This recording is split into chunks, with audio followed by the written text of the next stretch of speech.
Welcome to my YouTube channel. This is lesson 2 on our series. So last week we did unrecognized. Jesus wasn't recognized. This week I love this. Oh my goodness, this might just be my favorite. The unlikely person. The unlikely person. We say, what do you mean by that? Well, when Jesus rose from the dead, the very first person he appeared to, and you can read about this in John 20, verses 14 to 18. Oh my goodness, I love this.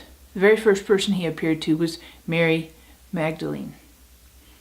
And I find her a very unlikely person.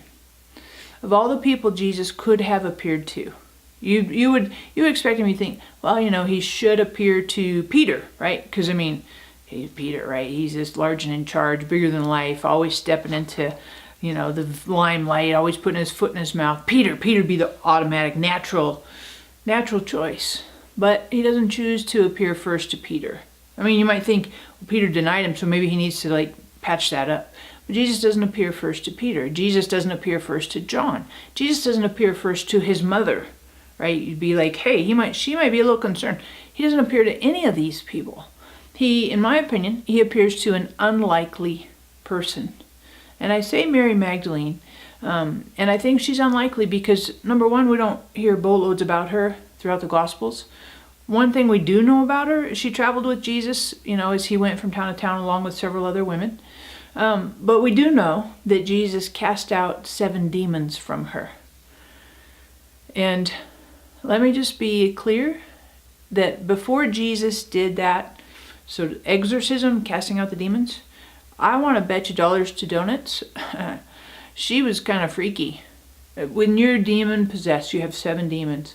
Your life is not very pleasant at all. In fact, it's a living hell. And you seem crazy because you are crazy.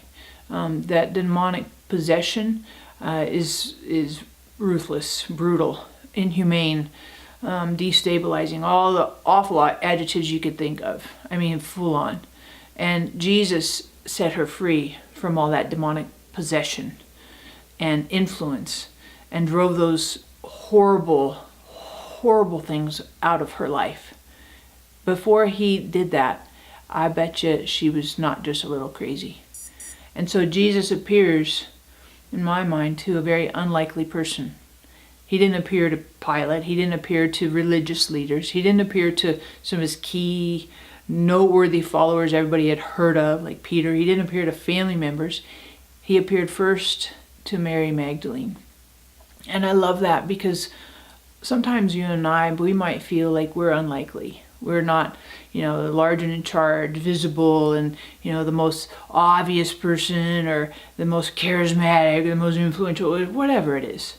We might feel kind of like a backdoor, kind of behind the scenes. And yet Jesus chose to appear first to her.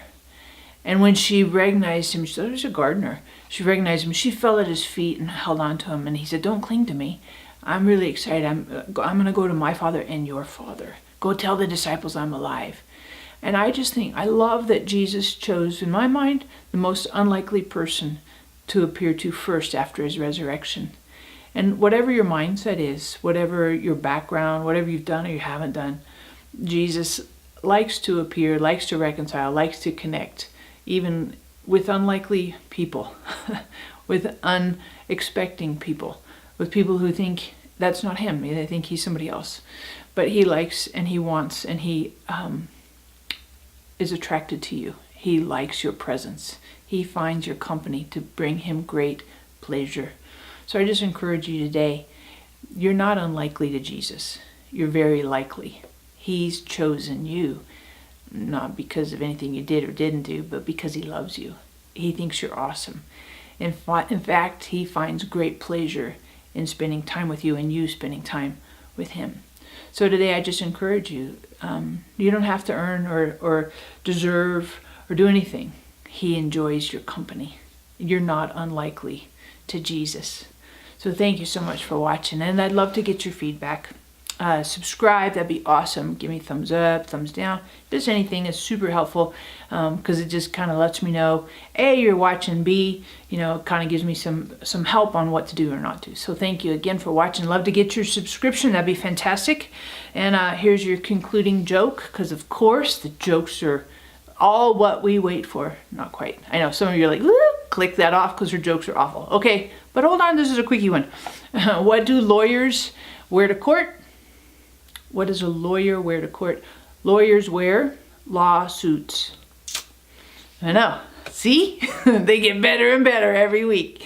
All right. Thanks again for watching. Catch you next week.